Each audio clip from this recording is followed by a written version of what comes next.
বন্ধুরা, তোমাদের সাথে আজকে একটা নতুন জিনিস শেয়ার করি। এই যে দেখো, এটা কি? এটা হচ্ছে গ্যাস ফ্যান। মানে আমার রান্নাঘরে তো প্রচুর গরম। তোমরা সবাই জানো আমি রান্নাঘরে টুকটাক ভিডিও নিই, দেখো কি ঘেমে যায়, মানে প্রচুর গরম আর কি। সে কারণে ভাবলাম যে একটা গ্যাস ফ্যান নেওয়াই লাগবে, এই যে এটা নিলাম। কিন্তু দুর্ভাগ্য হচ্ছে যে আমি যে কোনো জিনিস, কোনো দর্শনীয় স্থানে গেলে, কোনো আত্মীয় স্বজনের বাসায় গেলে, বা যেখানে ভিডিও করার ভালো কোনো স্পেস বা সুন্দর হবে সেই জায়গাগুলো ভিডিও আমার করা হয় না। কেন যে করা হয় না জানি না। তখন আমার খুবই মন খারাপ হয় পরে, যে আমি ভিডিওগুলো কেন করলাম না। যেমন এই জিনিসটা আজকে আমি নিয়ে আসছি, আনবক্সিং করার সময় যে আমি একটু ভিডিও করবো আমার খেয়াল ছিল না, খুব চাপের ভিতর দিয়ে ছিলাম। তারপর বাসায় কারেন্টও ছিল না। তো যাই হোক, পরে মিস্ত্রিকে ফোন করছি, মিস্ত্রি এসে কিন্তু লেগে দিয়ে গেছে। তো আমার এখানে ভেন্টিলাইজারের ওখানে লাগান লাগতো, ওই সামনে লাইটের উপরে।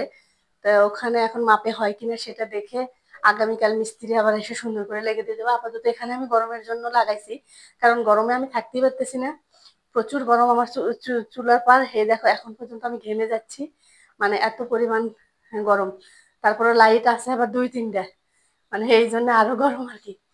তো যাই হোক, তোমাদের সাথে সবই তো শেয়ার করি।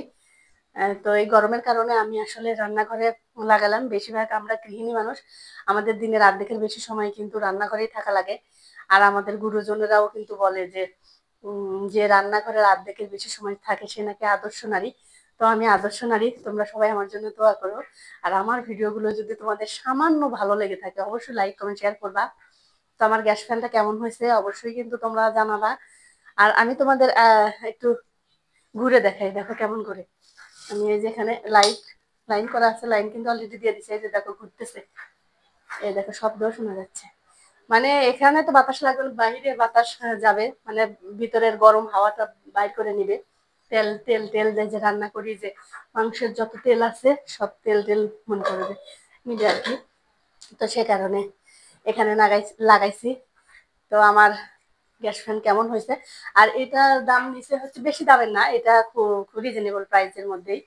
এটা কি কোম্পানি, এটা হচ্ছে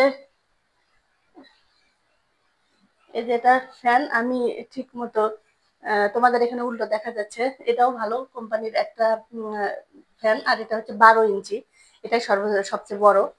এর চেয়ে ছোট ছোট আছে, কিন্তু আমার রান্নাঘর যেহেতু বিশাল বড়, অনেক বড় আমার রান্নাঘর, সে কারণে মনে করো যে আমি বড়ই নিছি। আর এটার দাম নিচে হচ্ছে সর্বমোট হচ্ছে 1350 টাকা। 1350 টাকা। আর তার তুর এগুলো দিয়ে হয়তো 1400-1500 টাকা টোটাল পড়ে গেছে আর কি। তো আমার তো মানে খুবই ভালো লাগতেছে, কারণ আমি বেশ কিছুদিন হলে খুবই গরমের কারণে আমার অ্যাজমা অ্যালার্জির সমস্যা আছে, তোমরা সবাই কম বেশি জানো। খুবই অসুবিধার মধ্যে পড়ে আসছিলাম, তো যার কারণে আজকে আমার একটু ভালো লাগতেছে। তো আলহামদুলিল্লাহ। তো সবাই আমার জন্য দোয়া করো। আজকে ভিডিও এই পর্যন্ত তোমাদের সাথে শেয়ার করলাম। টাটা, বাই বাই, আল্লাহ হাফেজ।